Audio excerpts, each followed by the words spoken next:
ओम गंगणपते नमः। ओम श्री गुरुवे नमः। आज हरतालिका तीज है। हरितालिका तीज की आज व्रत कथा सुनेगा। हर हर महादेव शंभु की जय। बोलो उमापति महादेव की जय। भाद्रपद की शुक्ला तृतीया को हस्त नक्षत्र होता है। इस दिन गौरी शंकर का पूजन किया जाता है। इस व्रत को कुंवारी तथा सौभाग्यवती स्त्रियां करती हैं। व्रत का विधान: इस दिन स्त्रियों को निराहार रहना होता है। संध्या के समय स्नान करके शुद्ध उज्ज्वल वस्त्र धारण करके पार्वती तथा शिव जी की मिट्टी की प्रतिमा बनाकर पूजन की संपूर्ण सामग्री जुटाकर पूजा करनी चाहिए। सुहाग की पिटारी में सुहाग की सारी वस्तुएं रखकर पार्वती जी को चढ़ाने का विधान इस व्रत का प्रमुख लक्ष्य है।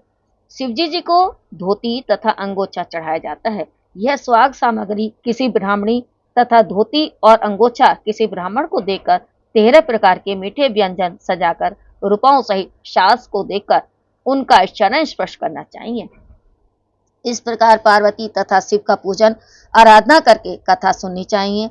इस प्रकार व्रत करने से स्त्रियों को सौभाग्य मिलता है। जो स्त्रियां इस व्रत को रखकर भोजन कर लेती हैं, वे जन्म जन्मांतर विधवा तथा 7 जन्म तक बांझ होने का अपार कष्ट झेलती हैं।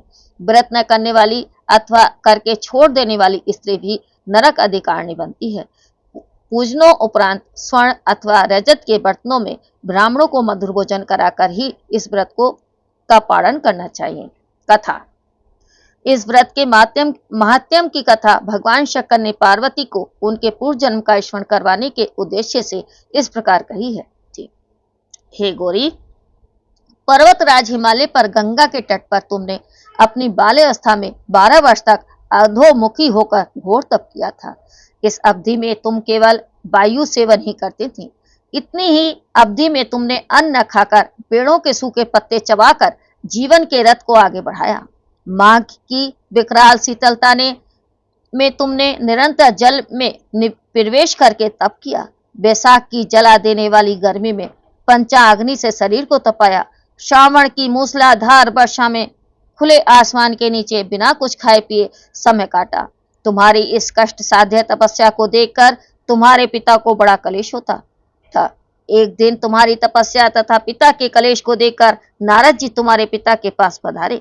तुम्हारे पिता ने हृदय से अतिथि सत्कार करके आने का कारण पूछा। नारद जी ने तब कहा, हे गिरिराज, मैं भगवान विष्णु का भेजा हुआ यहाँ आया हूँ। आपकी कन्या ने बड़ा घोर तप किया है। इससे प्रसन्न होकर वे आपकी सुपुत्री से विवाह करना चाहते हैं। इस संदर्भ में मैं आपकी राय चाहता हूँ। गिरिराज महामुनि की बात सुनकर गदगद हो उठे और बोले, श्रीमन, यदि स्वयं विष्णु मेरी कन्या का वर्ण चाहते हैं तो मुझे क्या आपत्ति हो सकती है। साक्षात ब्रह्म है। हर पिता अपनी पुत्री को पति के घर सुख संपदा से युक्त ही देखना चाहता है। पिता की सार्थकता इसी में है कि पति के घर जाकर उसकी पुत्री पिता के घर से अधिक सुखी रहे। नारद जी तुम्हारे पिता की स्वीकृति पाकर विष्णु जी के पास गए और तुमसे विवाह के निश्चित होने का समाचार उन्हें कह सुनाया। जब इस विवाह संबंध की बात तुम्हारे कान में पड़ी तब तुम्हारे दुख का ठिकाना रहा। तुम्हारी यह मानसिक दशा एक सखी पर प्रकट हुई।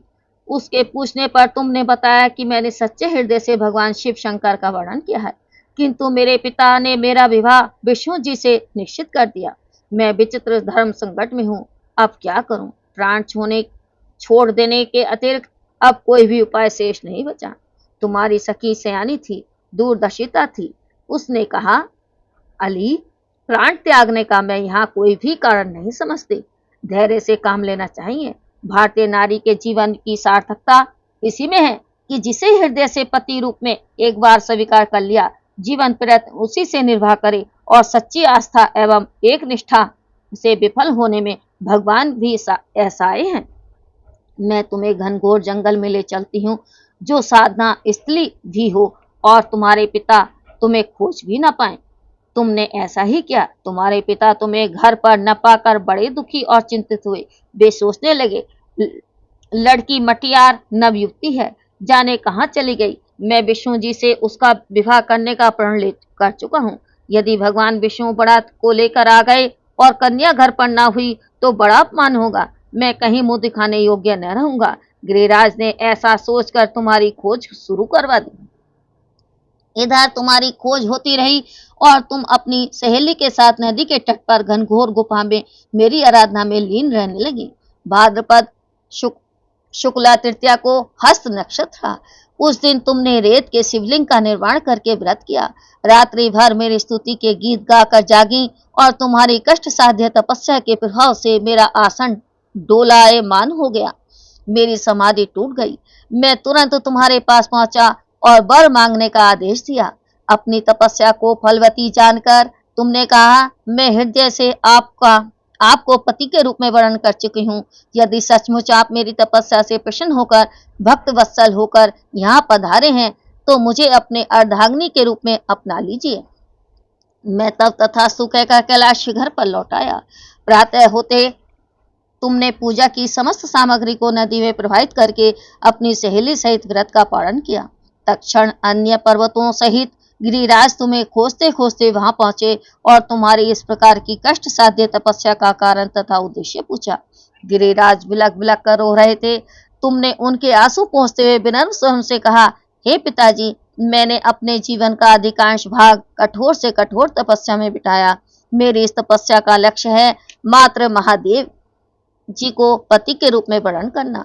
आज मैं अपनी तपस्या की कसौटी पर खड़ी उतर चुकी हूँ और क्योंकि विष्णु जी से मेरा विवाह करने का निर्णय ले चुके थे, इसीलिए मैं अपने आराध्य की खोज में घर छोड़कर चली आई।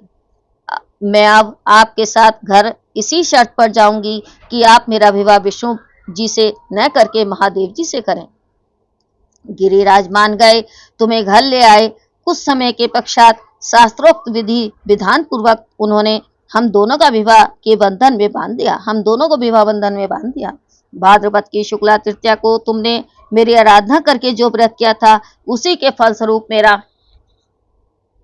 तुमसे विवाह हो सका। इस व्रत का ऐसा ही महत्व है कि मैं इस व्रत को करने वाली कुमारियों को मनवांछित फल देता हूँ। अतः सौभाग्य की इच्छा करने वाली प्रत्येक ललना को यह व्रत पूर्ण निष्ठा एवं आस्था से करना चाहिए। इस व्रत को हरतालिका इसलिए कहते हैं कि पार्वती की सखी उसे पिता प्रदेश से हर कर घनघोर जंगल में ले गई थी। हरत अर्थात हरण करना और अलिका अर्थात सखी सहेली, इसे बूढ़ी तीज भी कहते हैं। इस दिन सासें बहुओं को सुहागी का सिंघारा देती हैं। बहुएं पांव छूकर सास को रुपए देती हैं। हर हर महादेव शंभो की जय। हर हर महादेव शंभो की जय। जय शिव ओंकारा, हरे जय शिव ओंकारा। ब्रह्मा विष्णु सदा शिव, ब्रह्मा विष्णु सदा हरिदांगी गोरा। ओम जय शिव ओंकारा। एकानन चतुरानन पंचानन राजे, बोले पंचानन राजे। हंसानन गरुणासन वृक्ष वाहन सजे। ओम जय शिव ओंकारा। दो भुजे चार चतुर भुजे, दस भुजे ते सोहे, बोले दस भुजे ते सोहे। तीनों रूप निरखते तेरे बने मन मोहे। ओम जय शिव ओंकारा। अक्षमाला वन माला मुंडे माला धारे, चंदन मृदे मद सोहे, बोले शोभकारी। जय शिव ओंकारा। श्वेतांबर पीतांबर वाघांबर अंगे, शंकादिक ब्रह्मादिक भूतादिक संगे। ओम जय शिव ओंकारा।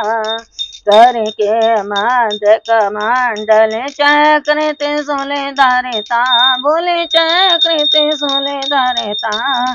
सुख करता दुख हरता, जग पालन करता। ओम जय शिव ओंकारा। ब्रह्मा विष्णु सदा शिव जानते अविवेका, ब्रह्मा शरीर के मध्य ये तीनों एक। ओम जय श्री ओमकारा। तेरे गुण शिव जी की आरती जो कोई जन गावे, प्रभु प्रेम सहित गावे। कहत शिवानंद स्वामी, कहत दयानंद स्वामी, सुख संपत्ति पावे। ओम जय शिव ओमकारा, हरे जय शिव ओमकारा। हरे हरे हरे महादेव, हरे हरे हरे महादेव। ओम नमः शिवाय, ओम नमः शिवाय, ओम नमः शिवाय, ओम नमः शिवाय, ओम नमः शिवाय, ओम नमः शिवाय, ओम नमः शिवाय, ओम नमः शिवाय, नमः शिवाय, ओम नमः शिवाय, ओम नमः शिवाय, ओम नमः शिवाय, ओम नमः शिवाय, ओम नमः शिवाय, ओम नमः शिवाय, ओम नमः शिवाय, नमः शिवाय, ओम नमः शिवाय, ओम नमः शिवाय, ओम नमः शिवाय, ओम नमः शिवाय, ओम नमः शिवाय।